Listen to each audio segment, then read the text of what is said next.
What's up, everybody? So I want to welcome you to today's video.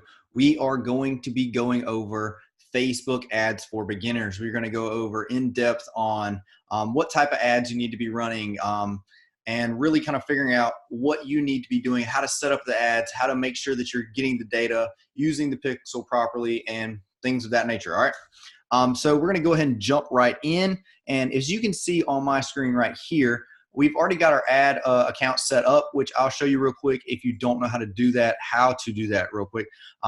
If you have Business Manager, or if you don't have Business Manager, you need to make sure that you go set up your Business Manager so that you are being able to use the Ads Manager properly. Once you have your Business Manager set up, you can go to Business Settings, and inside of Business Settings, you will be able to create a ad account. You can go right here to Ad Accounts and actually create an ad account. So we'll go ahead and create one real quick, add an account, or create a new ad account. We'll go Paradigm 2.5. So this will be our new ad account. You can set it up for your business. Everything, you've reached your ad account maximum. Okay, so I guess whenever you're using Business Manager, you have to actually start spending money and doing things inside of the ad account so that you are upping your limit.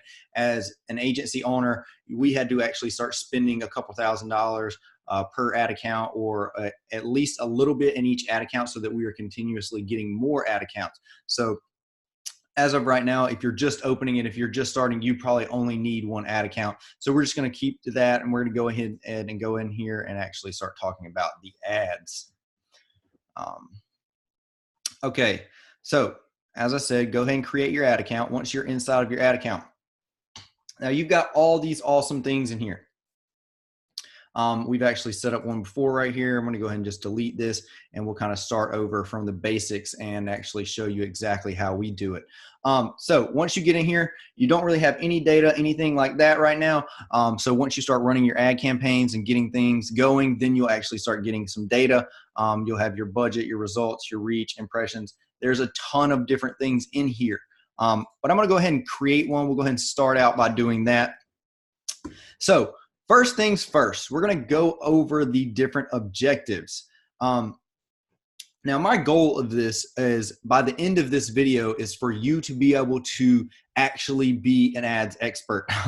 That's a big statement, but I want to make sure that you can use Ads Manager and you have the ability to launch ads. Now, there's a lot of different techniques that go on that we're probably not going to go over in this video. But we are going to go over all the basics just to get you started, so that you are making sure you have a ton of information. You know how to get your ads set up, what type of ad to run for your clients or for your business, whatever you're doing with this. And I want to make sure that I am giving you a ton of value so that you don't have to go out and watch 50 different people to try to figure out these things. Now, we have been an agency. We are running a six-figure agency.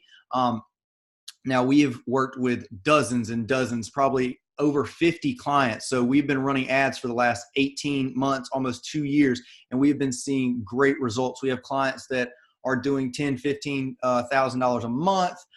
We've got clients that we're generating 200 to 300 leads a month for. And there's a ton of great things that we are doing inside of our clients' businesses.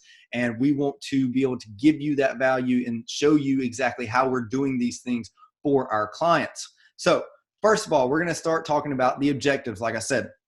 So as you can see right here, you've got brand awareness. Brand awareness is good for clients that have tons and tons of money, okay? Brand awareness is more about just putting your message in front of as many people as possible. So as you can see right here, this is all about awareness. Brand awareness and reach is all about really increasing awareness of your brand by reaching people who are more likely to be interested in it. Okay, that's Facebook's definition.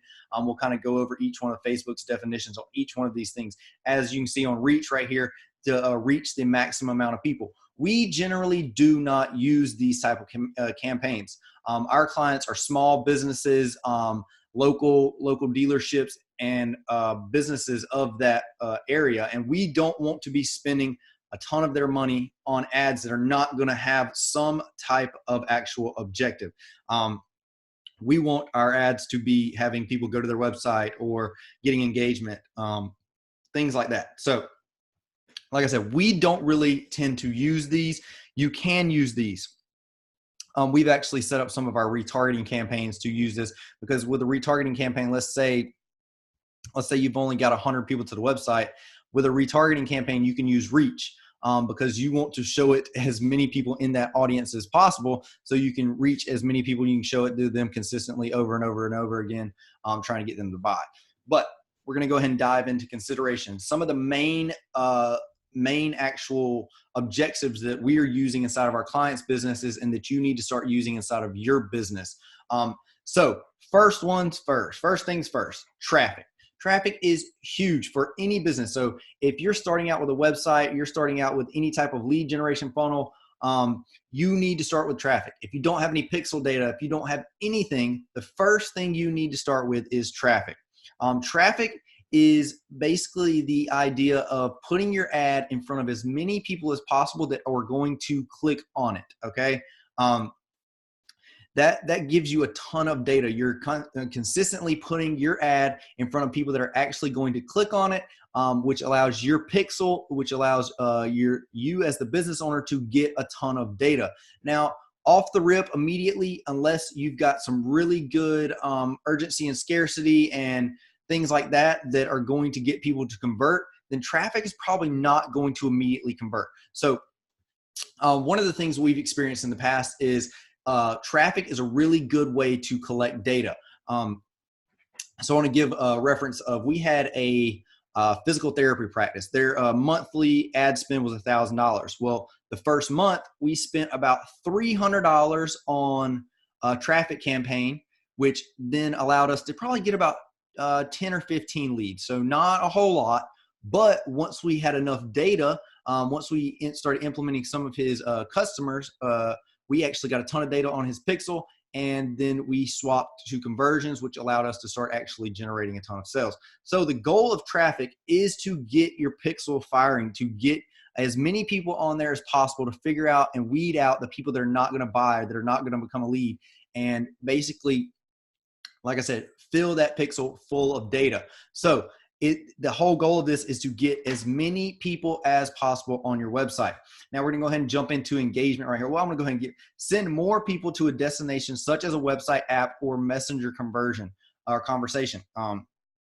Now we use traffic on many different things. So we've actually done it to where if you have a messenger ad that has a learn more button on it, you can use traffic on that messenger ad to actually generate more messages as well. So traffic can be used in a ton of different forms. Like it says on here, you can get it to make it to where people are downloading your app, going to your website, getting into your chatbot, whatever.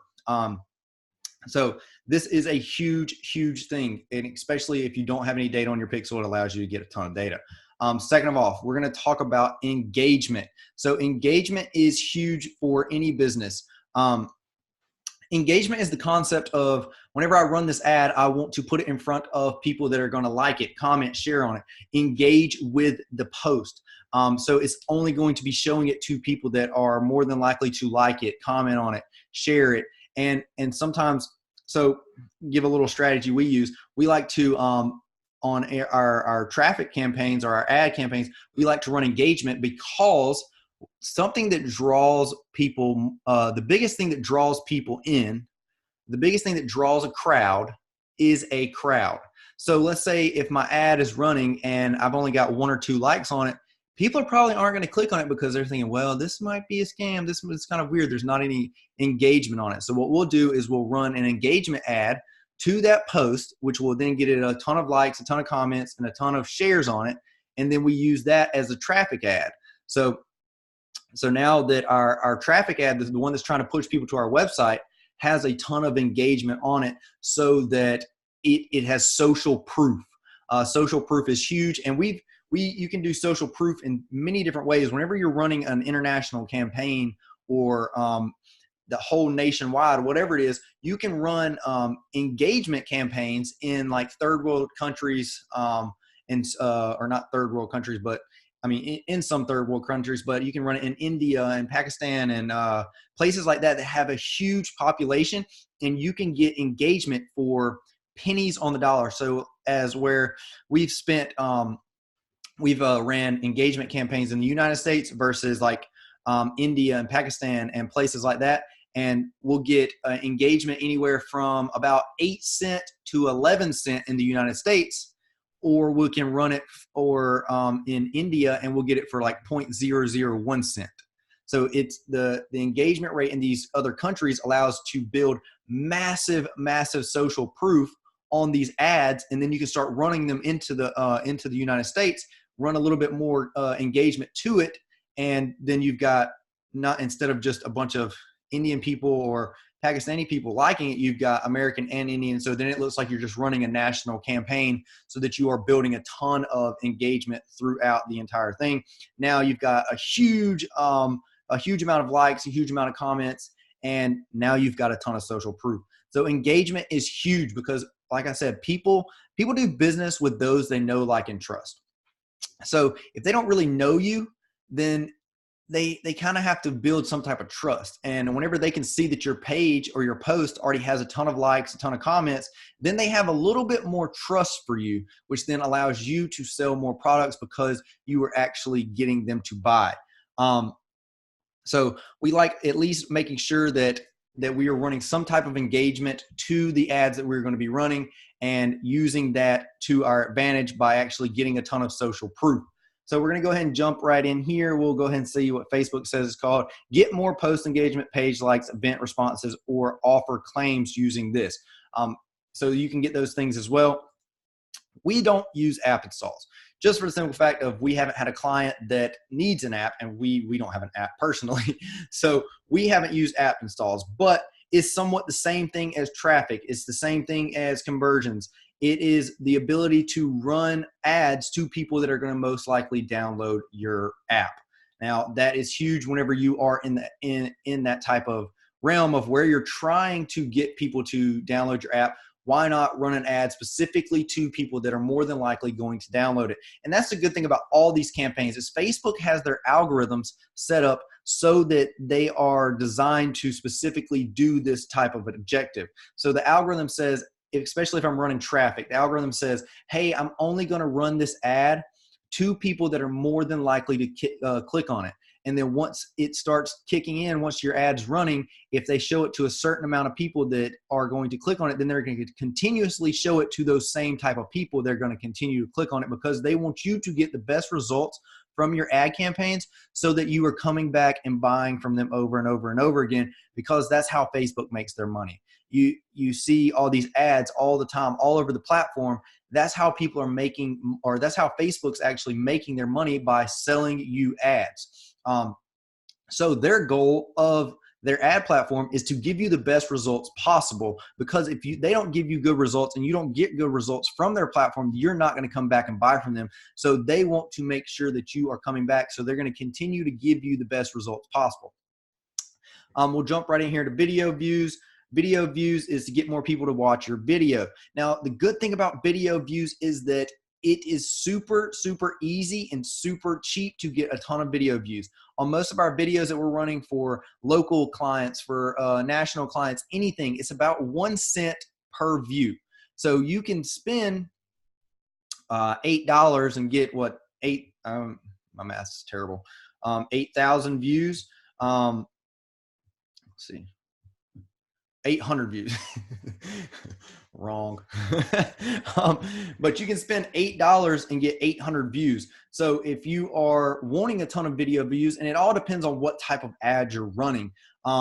So we have, and a thing that we've done before in the past is put an engagement ad and a video views ad on the same post, so that you're getting double engagement and you're getting double the amount of social proof, because video views are so cheap. Inexpensive. I don't like to say cheap, but video views is a great way to really get a ton of views on your video. Now, lead generation campaigns are huge, guys. I'm talking about huge. We use this in a ton of our clients' businesses, because lead generation is a lot of what these businesses are wanting. So depending on, some businesses don't have the ability to go out and spend a ton of money on a lead generation funnel or a website, and it's hard for them to actually start generating leads without those things. So if you're not having the ability to drive traffic to a website that's going to collect a lead, or to a funnel, then you have to have some type of form of way for people to generate a lead. So that's why Facebook created the lead generation ad. So it's the simple ability for you to, whenever somebody clicks learn more, Facebook already has, if you set your ad up or your lead generation form up of where they have to fill out their name, their phone number, their email, then Facebook actually takes the information that's on your social media that's connected with your Facebook page and actually pre-fills the data. So it makes it really, really simple to generate a lead of, okay, I want to click this ad. And as soon as I click the ad for learn more, my data, all my information is already pre-filled out. And all I have to do is hit submit, and then it generates a lead for the business owner or your business, whatever you're doing here. So, and you can optimize for leads. So it's only going to put your ad in front of people that are more than likely to actually become a lead, which is huge for the business owner because they're consistently running their ads to people that are going to actually convert. Now, we've actually been running ad campaigns for our lead generation campaigns for a ton of different businesses. So like our car dealerships, we've got one car dealership that's generating leads for about $4 a piece right now. We've got a maid service, which we did not expect the maid service to really blow up like it did. And we're having leads for this maid service for about $5. And now if you think, okay, if I spend $160 a month on lead generation, and I've got about, I can get, let's say a lead for $5, so $160 divided by 5. We've got 32 leads each month. And let's say they close 10% of those, so they close 3 of them at an average of about $400 to $500. We're going to say $500 per carpet cleaning. So then you've just generated $1,500 in sales from a $160 ad campaign. And now whenever your numbers start getting higher, your close rates and things like that get higher, then the more money the business owner stands to make. And that's good for you as the agency or as the business owner, because then you have the ability to massively scale. You can run paid advertising all day long, generate leads all day long. And the more money you put in, the more leads you are going to get back out. And then the more money and the more opportunity you have as the business owner to actually close more leads. Now that is huge, guys. So I hope you understand how great or how awesome Facebook has made these things for us. All right. So we'll go ahead and jump into messenger ads right here. Now, Facebook has ways of building somewhat automation into the messenger, but we like to stick with our chatbots. We use a chatbot service called ManyChat, which allows you to build out entire flows and conversations with people. So when someone does click on your ad, then they have the ability to become a subscriber to your bot. So you're adding someone to your list. Then you can collect their phone number and email through the chat bot. So then you're generating a lead through the chat bot, and you're building a subscriber, and you're kind of keeping everybody within inside of Facebook. So that one's huge. We love using that. We've got a couple of different variations that we use with this. So we have a chatbot that's specifically built for restaurants and coffee shops. And whenever we use these things, we have a coupon. So each month we'll start out with like, okay, if you spend $5, you'll get a free coffee. Okay, so we'll run an ad on Facebook that says free coffee. When they click on the ad, they click the messenger ad, which will then send them into the bot. We'll get the subscriber. We'll collect their email. So now we have an email subscriber, a messenger subscriber, and we're going to give them a coupon, which will then allow them to go through the messenger coupon. It'll store all of that information of the amount they spent, their email, all their data into a Google Sheet, which then allows the business owner to actually calculate the return on the ad spend, the return on investment.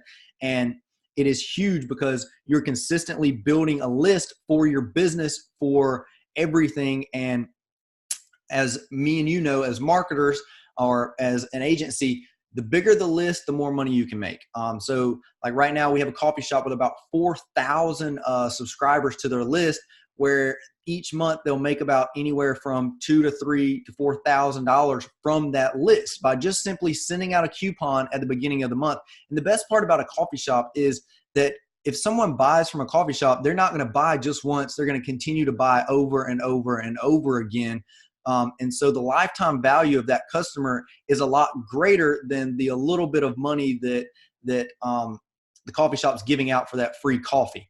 So I hope you can kind of see the concept of what messenger ad allows a business owner to do, because they're building that list, because they're building a ton of data inside of their chatbot. So Facebook messages ads are huge. Okay. Now we'll go ahead and go jump into conversions. So traffic and conversions kind of go into play together. So you always start with traffic, where you're driving a ton of traffic. You start getting conversions on your pixel, and then you'll swap your ads to conversions. So now let's say I've gotten 100 leads to my pixel, and I want to start with conversions. Now I start a conversion ad on that pixel, and I start a conversion ad that says, hey, I want to run this ad to people that are going to become a lead. So now Facebook's algorithm is going to say, hey, they're only going to put your ad in front of people that are more than likely to convert. And once Facebook gets dialed in, let's say I get it to the point where we had a physical therapist that was we generated about 180 leads the first month for them. Now, once we got to the point of where our ads were converting and we swapped into the conversions, we were generating a lead for about $12 to $13. So every $12 to $13, no matter what, we would generate a lead for him. And it was consistently all day long, just continuously on autopilot generating leads. Now, we've also done this for e-commerce and many other businesses, to whereas once we got to the point where we had the pixel data for a sale on the website, then we would run conversion ads. And for about every about every $8 to $9 we spent, we would get a sale. And whenever you're using your funnel correctly and setting up all your funnels and stuff like that properly, then a $9 ad spend could end up in a $100 sale, and you are 10xing your money all day long. Consistently averaging over basically all of Facebook, most people are averaging anywhere from 3.5 to 4x return on ad spend whenever you are setting your ads up properly, whenever you know how to attract attention, and you have to actually set your targeting and everything up properly. We'll go ahead and jump into, I want to see what Facebook drive valuable actions on your website, app, or messenger. So they're going to drive specifically to people that are going to convert. Now that's huge. Okay. Then we'll jump right in here to catalog sales. Catalog sales are awesome for e-commerce brands and let's say car dealerships and real estate and things like that. So catalog, Facebook allows you to build a catalog within inside of your business manager. And the catalog allows you to put all of your products inside of that catalog. And now let's say you're an e-commerce brand, and I imagine you've experienced this before in the past. If you ever went to Amazon and you checked out 3 or 4 products, and then all of a sudden you go back to Facebook, and guess what's in your newsfeed? Yep, that's right. The products you were just looking at on Amazon. So that's what the catalog sale is, or catalog sales. It's mainly about having your pixel set up so that when a person goes to your website, they look at, okay, well, I'm looking at this product, this product, this product. Now they've been tagged by the pixel. And when they go back to Facebook, it's going to show them the products that are in your catalog. Okay. So it's dynamically updated for each individual. And you can do this for front end and back end. We like to do it with the back end for the retargeting to get people like that have already looked at our product, that have already shown some type of went blank. They've shown that they are interested in your product. So now we're going to target them with the same product back on Facebook to kind of get them to go ahead and go back in. And maybe it's to where if they didn't buy and you're going to target them with a catalog sale, you're going to make sure that they have some type of discount coupon. Whenever you come back, it looks like you forgot this in your cart. So come back and you get a 10% discount when you use code blank, whatever. So that's why catalog sales are huge, because especially in e-commerce, and then you can do catalogs with real estate, car dealerships, and all of those, so that you are consistently doing those retargeting ads with the same product that these people are already interested in, already looked at, and have already shown some type of interest in. Okay. Store traffic. We don't use store traffic a lot, mainly because it is for whenever you have multiple locations. So if you have a business manager set up as like a franchise, and now you have multiple locations under that franchise, then you have the ability to run store traffic and you're going to specifically run these ads for people that are going to stop by the store. With local stuff, we don't really do that because there's only mainly one location. So we're not really trying to do a ton of store traffic. And now I imagine there's people that have probably used it that maybe know some strategies I don't know on the store traffic side of it, but I just like to stick to our traffic, engagement, conversions, lead generation, and messenger. Those are the 5 that we consistently use all day, every day inside of all of our clients' businesses, and they are consistently generating tons of results for each one. Now, I kind of want to talk about this special ad category. This is something that Facebook's recently implemented. It's talking about, let's see, we'll click on it for credit, employment, and housing. So if you're running ads for housing, now it's going to basically limit the interest and the exclusions that you have. So you can't discriminate against people that have a certain income or are interested in a certain thing. So it's going to limit a lot of things that you are being able to target with. And now it's a big hindrance on some people, but whenever you get to the point to where you know exactly what type of strategy you want to run, and you can get past all of that. So, and with credit, we don't run a whole lot of credit offers. I mean, depending on what type of industry your client is or whatever type of industry your business is in, excuse me. It's all dependent on what you're going to be running that ad is. Employment, you can run job offers and things like that on Facebook. So you have the ability to target people, but you have to select this special ad category. Some audience selections options are unavailable as related to credit, employment, or housing. Like I said, it basically limits you on what you can specifically target with your ads, because it is making sure that you're not leaving people out. So we're going to dive in head first into traffic and kind of get one of those set up. Facebook allows you to actually set up split tests where you can test different types of things: your creative, your placement, your audiences, delivery optimization, and all kinds of things. And then they've recently done campaign budget optimization. Campaign budget optimization is huge when you are scaling big ads, whenever you've got a massive ad budget, because it is actually doing a lot of the testing for you. So I'll show you in just a few minutes how we set up multiple different interest levels to where we're targeting multiple different interest levels. And campaign budget optimization will say, hey, I'm going to spend $100 a day on these 10 different interests. And of those 10 interests, whichever one is working the best, then we're going to bump the budget up on, so that you are not having to sit here and pay attention all day long and figure out and test it yourself. Campaign budget optimization is actually doing it for you. So right here on the campaign name, we like to set it up a certain way, just especially as an agency, we're running tons of different ads in each ad account. So we want to make sure we know which campaign is what objective, and when we started it, and what the whole goal of that campaign is. So we've kind of laid out a simple naming structure that makes it to where we can keep up with it, and we continuously know what ad's running, what type of ad is running, and when we started it. So I'll kind of show you this. We normally like to use brackets right here, to whereas we'll do 1/6/2019, close the bracket. So now I know this is a traffic ad. I know the date that we started it. And let's say we're doing a free pastry for this type of ad campaign, and we're going to do a free pastry right here. Which, boom, now you know anytime you come into this, into your ad account, you have the ability to say, hey, I already know that this is a traffic ad. We started on this date and it's a free pastry. And the good part about putting the date is, let's say I have a client that they pay their bill at the first of each month. And I know that this one campaign only needs to run for 30 days. Then I know exactly the date that we started it.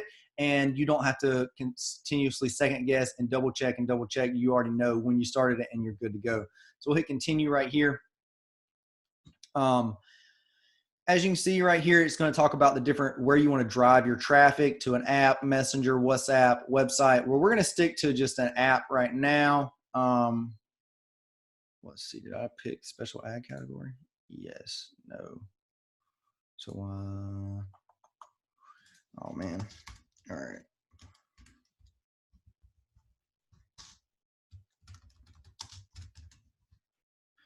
All right. We're going to turn campaign budget optimization off. We're going to edit this. So we'll go through all this right here real quick.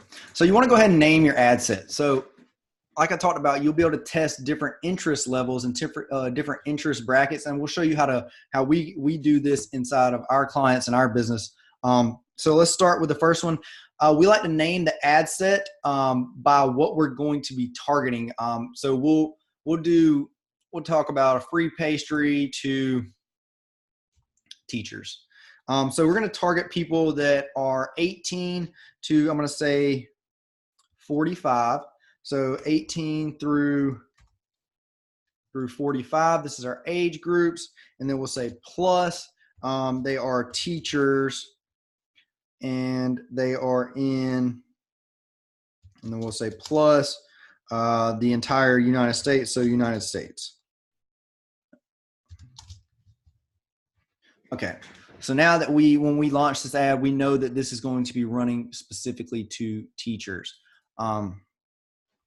So we'll come down here. Dynamic creative is great. So whenever we're first starting out, if we're doing an entire United States based campaign, we will use dynamic creative more for local ads. We don't really use the dynamic campaign because our local small companies, they don't have the big ad budget like our nationwide companies.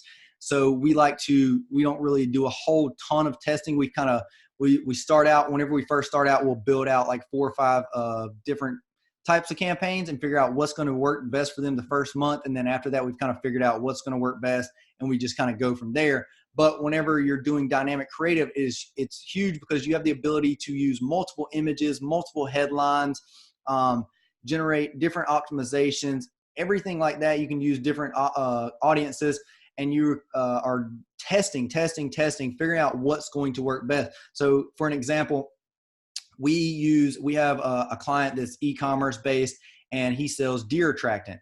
Well, whenever we first started, we wanted to figure out what kind of headlines were going to hit the pain points and really touch base with our end user. So we used 3 different headlines, and we used 3 different images. And the good part about that dynamic creative is Facebook's going to say, okay, well, I'm going to try this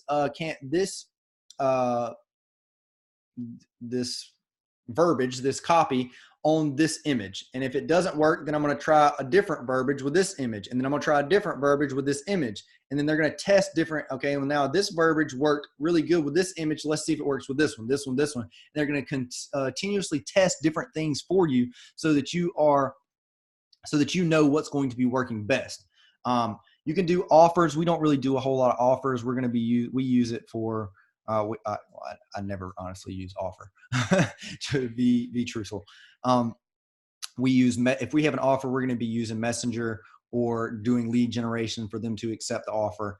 But we'll go ahead and jump in right here. You can create new audiences, or you can use saved audiences.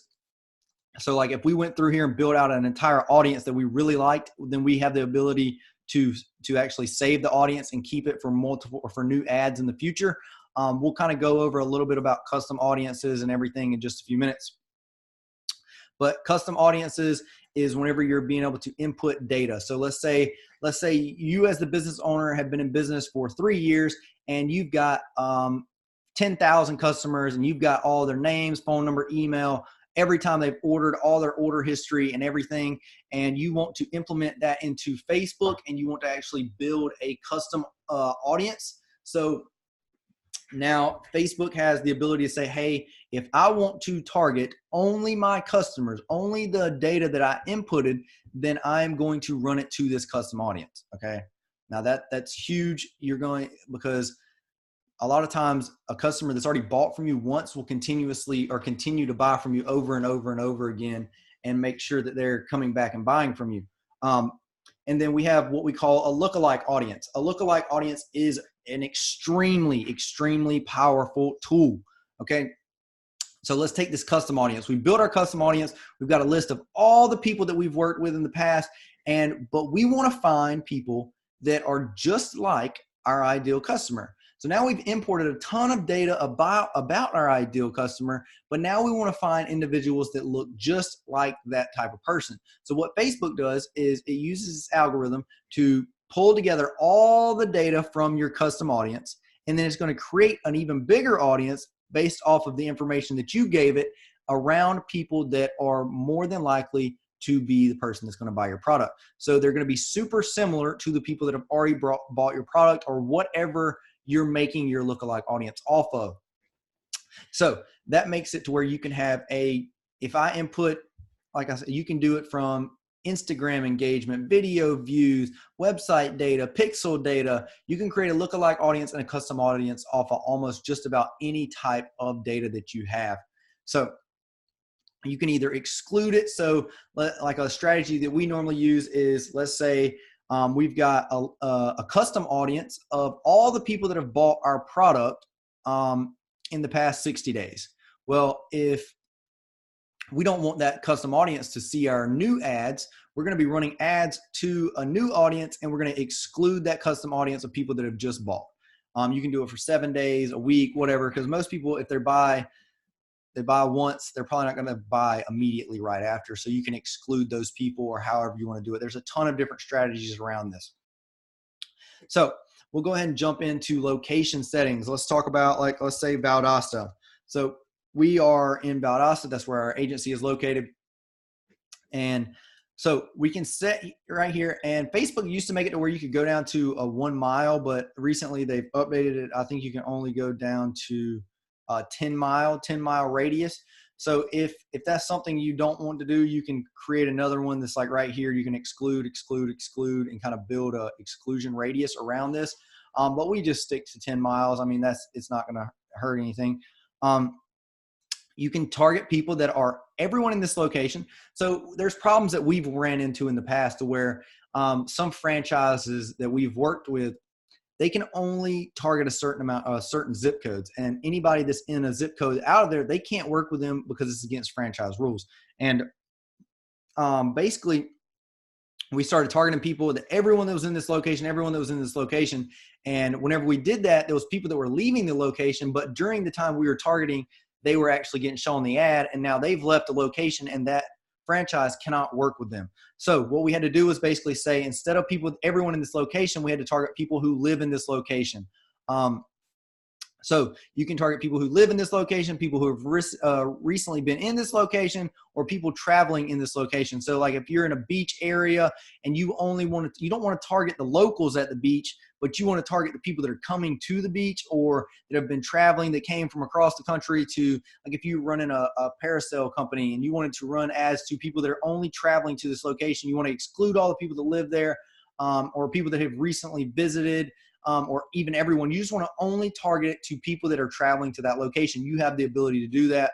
So we'll stick to everyone or people who live in this location. You can come right here to where you've got your different ages. You can go all the way down to 13 and up to 65 plus.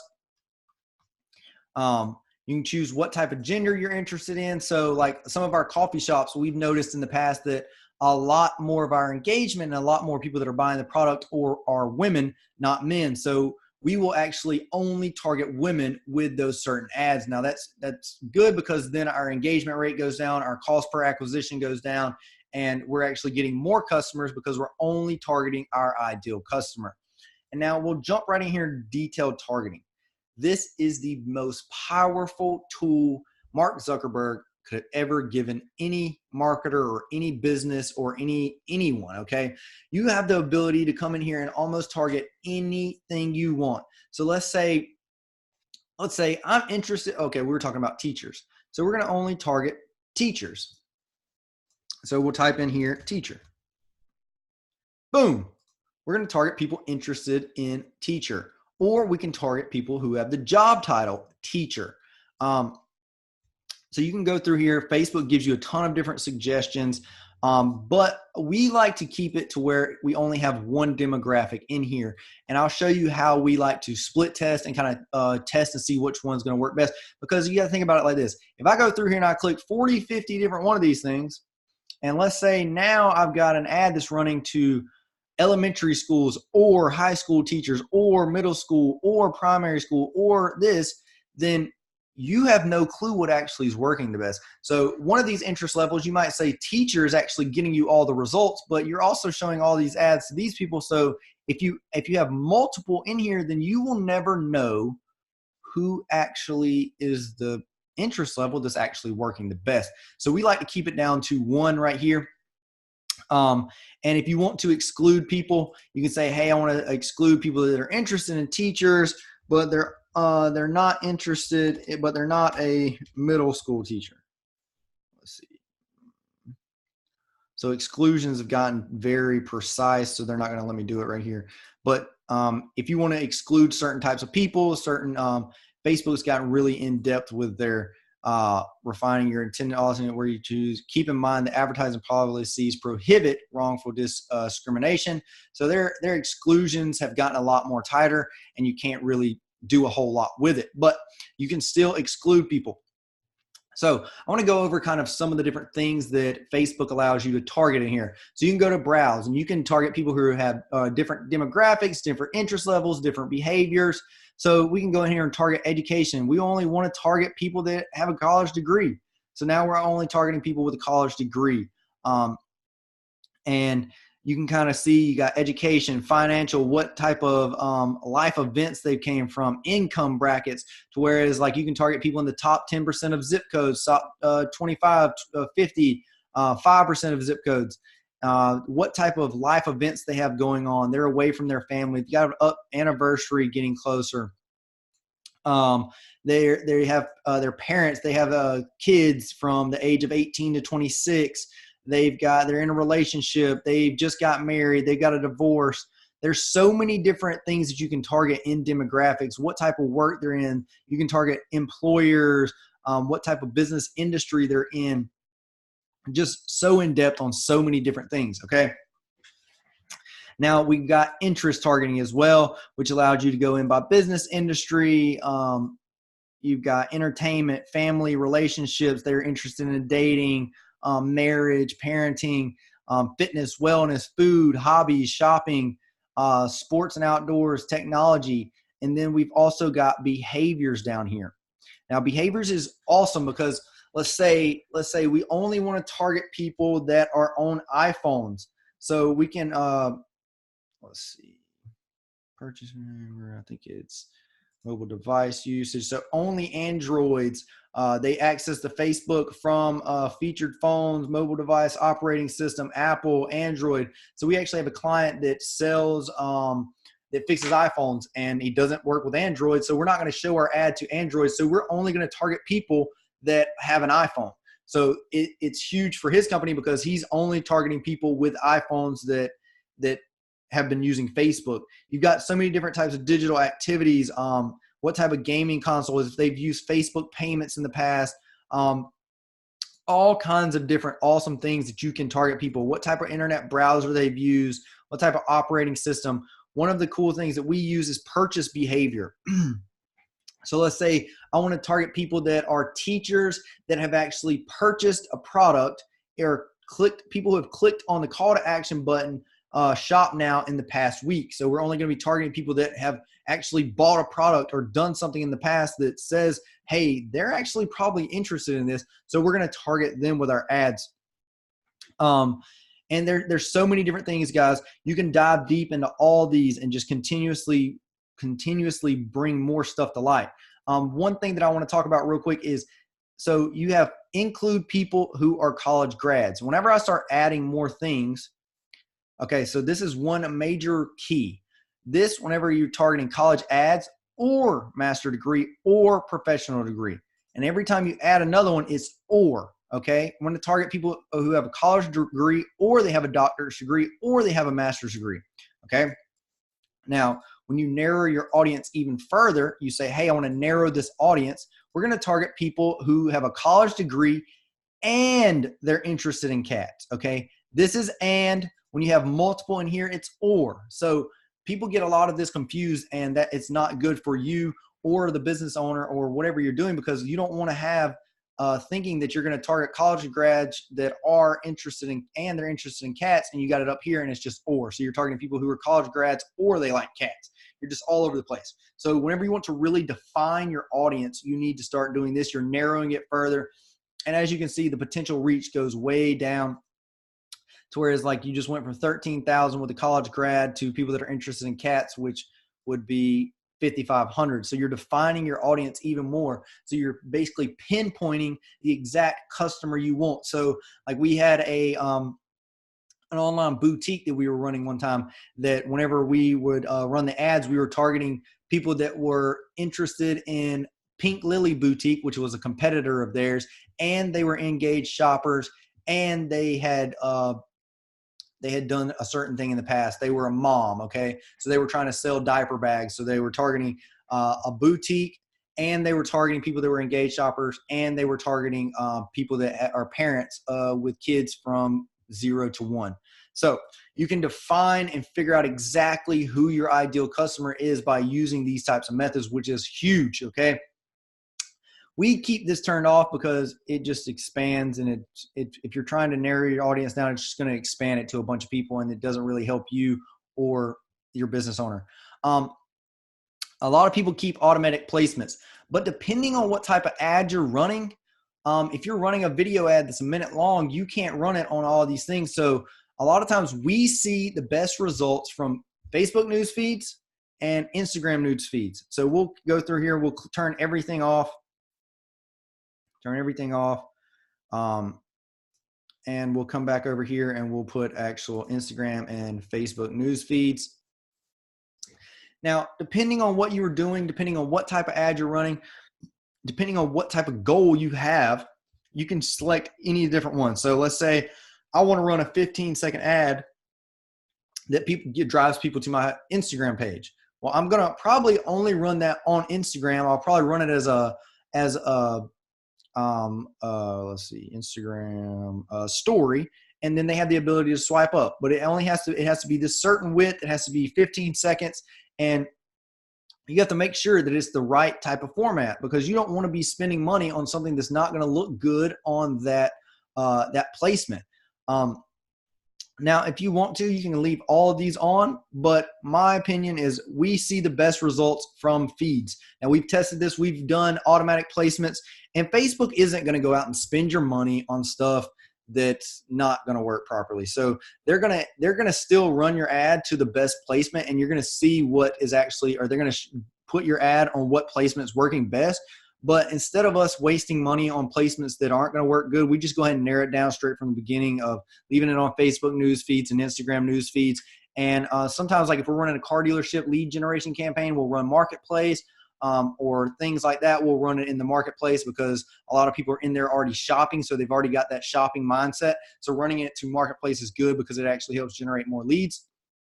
So we'll go ahead and dive down in here. When it comes to traffic, you have your traffic right here. We want to optimize for landing page views. We don't want people to click on it because a lot of people will click on the ad and just immediately bounce off, and basically your ad's getting shown to a bunch of people that aren't doing anything. They're just literally clicking on it and not even going to your website. They just didn't mean to click on it or something. So we like to run for optimizing for landing page views. So if they click it, they wait for about a second or two, however long it takes for your website to load, and then they stick on the website and they actually kind of pay attention to what's on there. That's what Facebook's actually going to be driving this for whenever you do landing page views. You've got your daily budget and your lifetime budget. So you can sit here and kind of go over and figure out how much you want to do on your daily.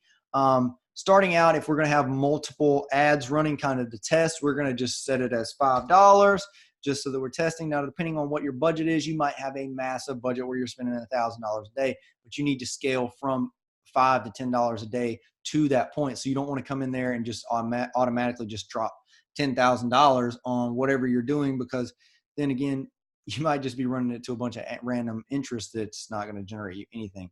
And then you can run it as set date. So we're going to run it from January 6th to February 6th for the entire month and so forth. You can go in here and kind of go into a few other things where you want to get charged. We kind of just leave all of this. You can do schedule. If you only want it to run between Monday and Friday, you can do that. Standard delivery. You've got a few different things, but we stick to landing page views when it comes to traffic. All right. We'll continue to the next portion of the ads. Now we'll go ahead and name our ad of whatever we want it to be named. Features plus certain image. Now you've got a certain image or something right there. All right. You select what pages. You'll have your Instagram page, your Facebook page. Now you can create a new ad. You can use an existing post or use a mock-up. So Facebook's actually got a little place where you can mock up ads, and we use it for, if we want to mock up an ad before, like if we're trying to get a new client, we'll make a fake ad instead of building an actual ad and use it as a mock-up, and then we can actually start running that mock-up as an ad in the future. But we'll go ahead and talk about this. You got carousels, single images, and collections. So a collection is, let's say we're talking about catalogs. So you'll have a collection inside of your catalog that'll have a certain amount of products.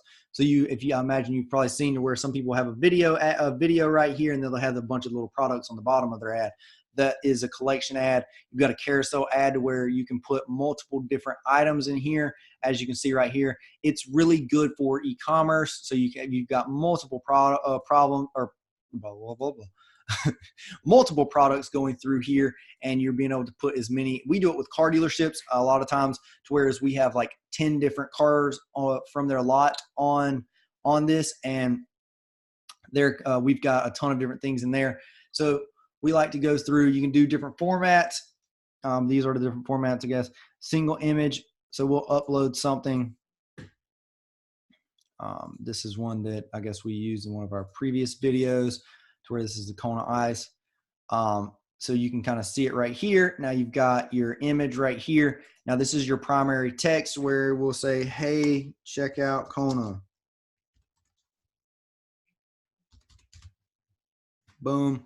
You got a headline. You can put multiple things right here. You can add multiple different headlines, to whereas I was talking about a while ago, kind of with like a dynamic creative, to whereas you're testing different primary text, different headlines, and trying to figure out what's going to work best with your audience. Now we're targeting teachers, so you can say, hey, teachers, check this out. Boom. Now we know we're targeting teachers, so we might as well just go ahead and call them out. And they're like, whoa, how did I get an ad that says, hey, check? Because Facebook allows us to actually target them because they are teachers. Now, you can come right here to your headline, which will be showing right here. So a lot of times we like to put claim your offer here. And then we'll go up here, we'll add an emoji that's like a point and an arrow over there, so they know actually to click on it and where to go. So then it'll kind of point them, okay, well, I know I need to click here. And since we're talking about snow cones, we'll say not your average snow cone.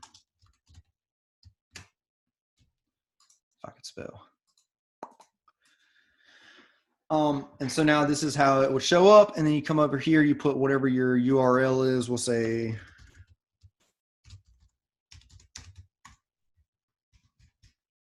boom. Now, one thing that we like to do is always make sure you're hitting preview. It'll kind of show you the website. So, because we've done this in the past, to where went through, set up the entire ad, launched the ad, got everything going. We started getting clicks, and we just realized something was wrong. There was no landing page views. Something was happening, and we realized that we had a broken link, which is not good at all. Okay. Once we have our pixel set up, you can come in here. You'll be able to flip your pixel on, turn it on, and get that going. This would be your display link. You can set what you want this display right here. So if you want it not to say Kona Ice, you can change that. You can pick between a ton of different call to actions. We like to use learn more, because it installs curiosity. Curiosity killed the cat. So whenever they want to learn more, they're going to click that. And it just is like, okay, well, what am I about to learn? So it's more likely to get more people to click. Depending on what type of offer you're running, you can use different things right here to figure that out and really set that up. So that's really how you set up an ad and really go through the whole thing once you get it launched. Let me see if we've actually got this set up. I'm going to pause this for just a second, guys, and I'll jump right back on here. All right, guys, I'm back. So we're going to jump back in here, and I want to show you kind of how, like I was talking about earlier, how you can target multiple different interest levels without doing the split test, and kind of really figuring out what's going to work best. So as we talked about a while ago, we set up our ad, which was the teacher plus the United States, the age group, and kind of really figuring out that we're going to only target teachers with that specific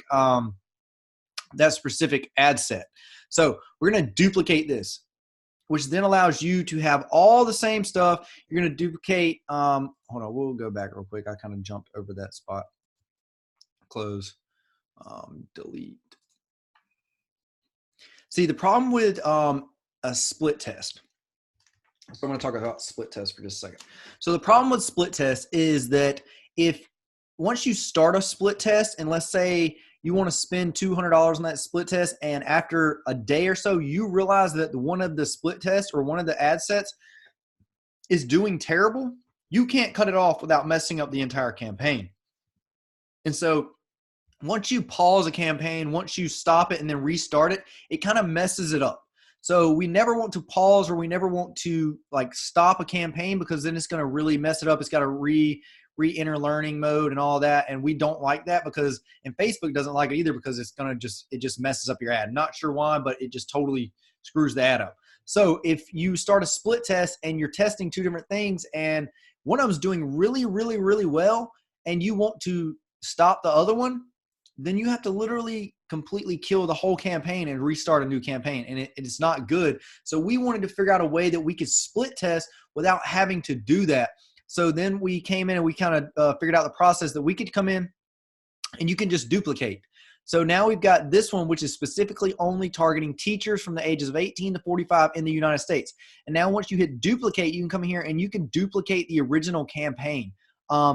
You can do it an existing campaign, a new campaign, or a new split test campaign. We like to just do another original the original campaign. It's going to keep all the same images, all the same social proof, all of your engagement, everything inside of it.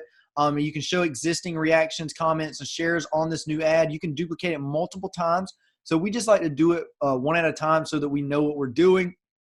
We're not getting confused. So then we'll come in here and we'll target, let's say now we're targeting teachers. So we're going to edit this, or we're not targeting teachers, but we talked about targeting teachers. So we'll set that one up. The original one was supposed to be targeting teachers. Now we're going to target cats. So on this one, we're only going to target cats, and we'll just change this right here. And so now we've got multiple ad sets that are running through the same campaign, and we're split testing these interest levels. Okay. So as you can see right here, now I have the ability to run two different ad sets to two different interest levels and get two different types of results. And then let's say this ad to teachers is just not performing like I need it to. I can just boom, turn it off, and cats is still going to continue to run perfectly fine.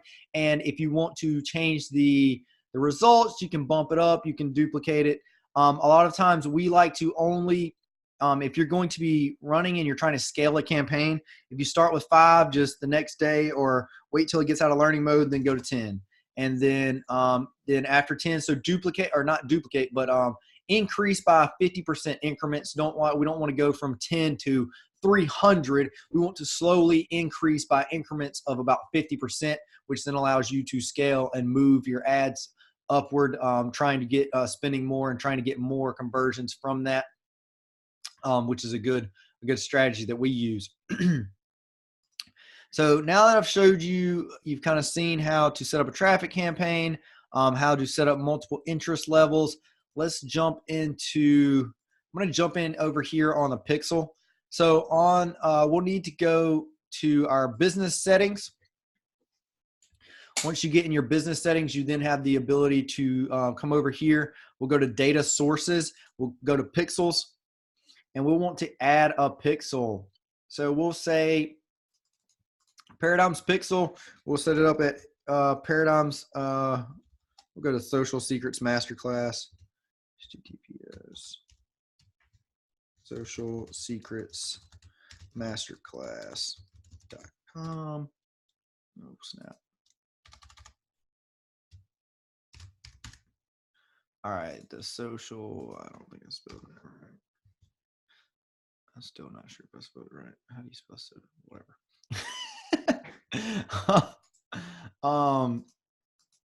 This is my own course, and I can't even figure out how to spell it.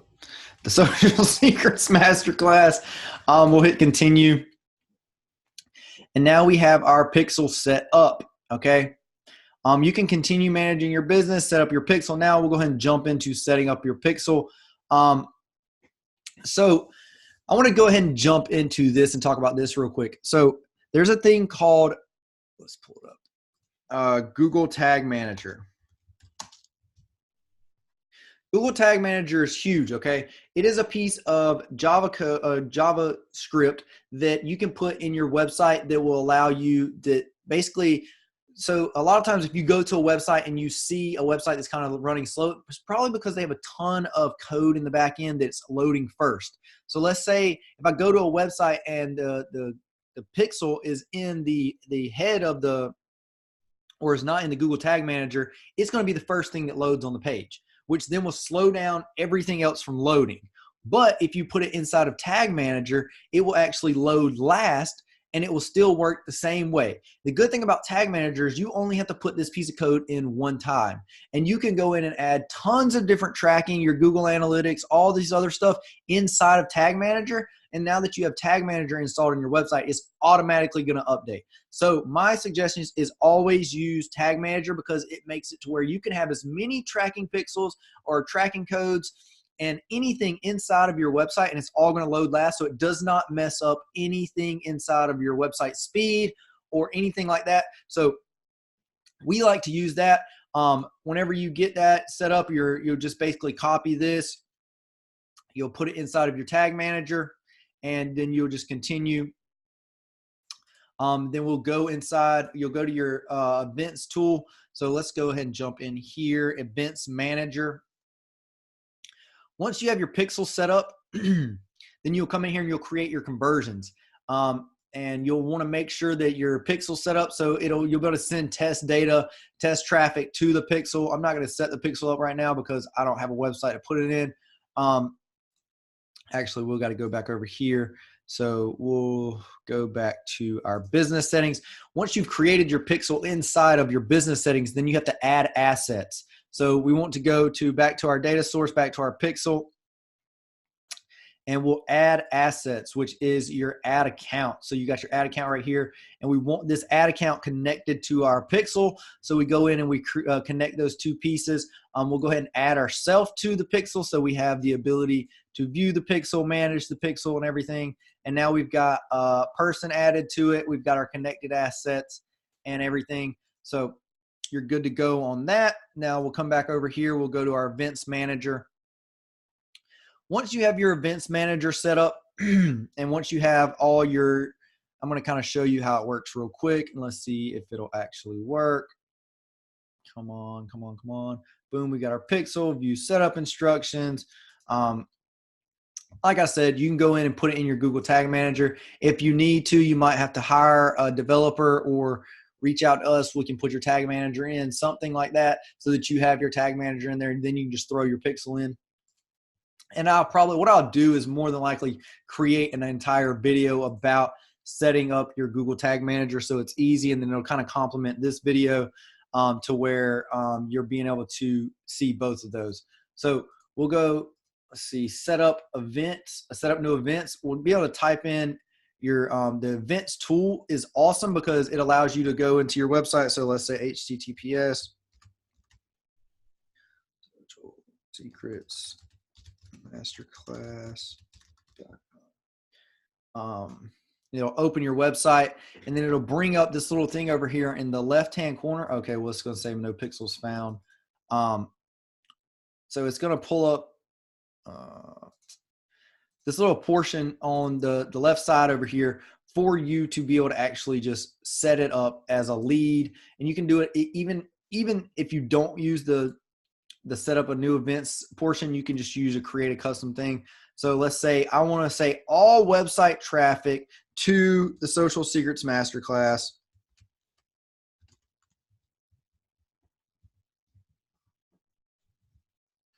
All traffic to the Social Secrets Masterclass.com page is a conversion. We'll say a lead.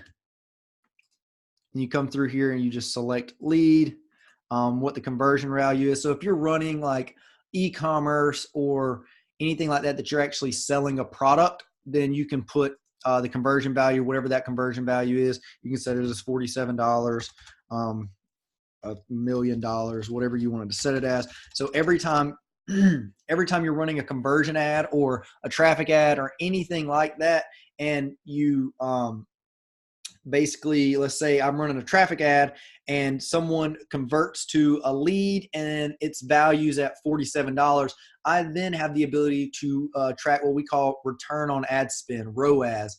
And it's the ability to say, hey, I put in $5, and of this $5, I had 2 people convert at $47, and now I've basically, my return on ad spend is $87 or whatever that math is, my best, or 94, whatever the math is on that.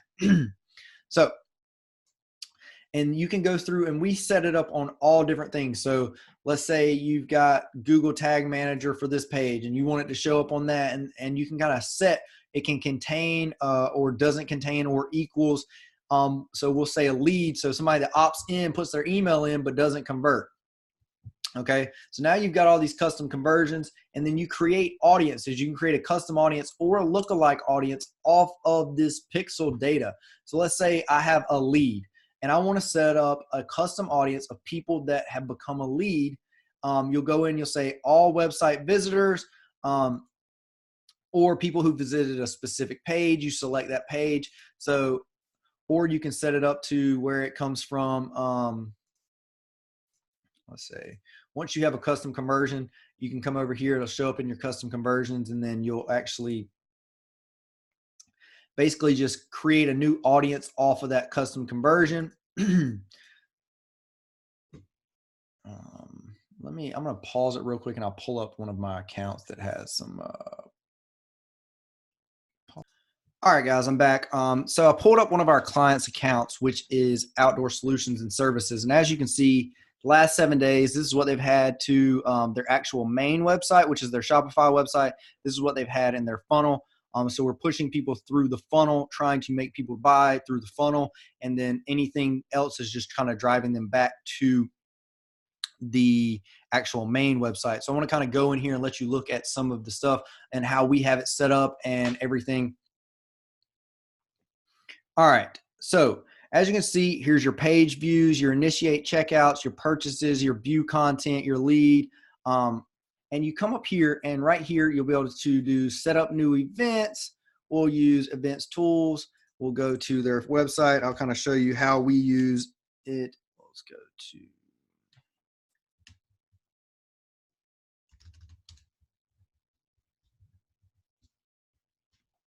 Yes, their product is called Crack in a Sack. They've been killing it lately. But you can come in here, you can say, hey, I want to track a new button. Whenever somebody clicks this button, it can become a lead. So we'll confirm that, and then we'll go to the next step. So we'll go ahead and click that. Now I've become a lead. And now once they're on this page, then you can track the URL, which will allow you to select add to cart, initiate checkout, purchase, basically whatever event that you really want. If you want them to start a trial, complete the registration and view content, a ton of different things that you can select. Once you're done, you'll hit finish setup. And you can go through and kind of just set up everything that you want, however you want it. I'm not going to do this. We've already got all their stuff set up. So I just kind of wanted to show you guys that. Once you come back over here, you have the ability to test the events. So you can send traffic to the website. Boom. Okay, we sent traffic to the website. Now it's going to show up right here. We got a page view. Once we go ahead and opt in right here, then it's going to show up over here on whatever our opt-in is set up as a page view. On the second thing, it should show up as lead, but obviously right now it's not wanting to work properly. But as you can see, this is where it'll show up. You'll be able to test your events. You can get diagnostics on what events aren't working. We got a missing parameter value on one of our on the pixel. We can work on that, change any of that, see the affected URLs. You've got your custom conversions over here. Now I want to jump back into talking about custom audiences and lookalike audiences. So let's say we've got purchase bad. We've had 16 purchases in the last 7 days. It's kind of the end of deer season, so nobody's really buying any of their Kraken sack right now. But we'll go over here to back to our data source. All in the wrong spots. We can create a custom audience. Create a custom audience using all visitors. We'll go Kraken sack funnel. From our events. Okay, now we have a purchase, so we'll do people that have purchased in the last 30 days. So now we have a custom audience of people that have purchased in the last 30 days. We'll say purchases, custom audience. Create audience. And now what we'll do is we will create a lookalike audience. Now this lookalike audience is going to be people that look like the individuals that have bought in the past 30 days, which is huge. So now we're only going to be targeting our ads. We'll start running conversion ads to a lookalike audience. So we're going to only run our ads to people that are interested or that are going to convert. Facebook's going to show it to people that are going to convert, and they're going to look like our ideal audience buyers. And as you can see right here, we've already got a ton of different ones set up. Visit order form, 1 day, no purchase, 2 day, no purchase, 3 day, no purchase. Lookalike percentage of 1% of people from our conversion from our audience. So once you have everything right here, we've got our custom audience right here. Then we'll come over here, we'll create a lookalike audience. And you can create 1, 2, up to 6 different lookalike audience. We can move our things, which will be about, each one of these is about 1 million to 2 million people. And the further away you get it is the less defined it is, the less likely they are. I mean, and a lot of times it's different. So sometimes you can have a lookalike audience over here and 1% that doesn't perform at all, but 4% performs. So we normally like to create about 0 to 1%, 1 to 2%, and 2 to 3%. And then we'll test those audience somewhat similar to how we were testing those interest levels earlier. That's a huge way to do it. You can select your countries. Once you create the audience, we'll say United States. Boom. So now we've got 6 new audiences with about 2.3 million people in each audience. We'll create audience. Then the audience will actually start populating. After it started populating, then you have the ability to actually go in and launch the ads to that audience and use it to your advantage. Okay. So I think we've really went over just about everything that we need to be going over and what we've kind of been talking about. I think I logged out, so it might not show me back up in here. It's probably going to show Business Manager. But we've went over traffic ads. Basically, all the other ads are the same. Your targeting is going to be the same. You're basically just selecting what objective we talked about in the beginning of this video.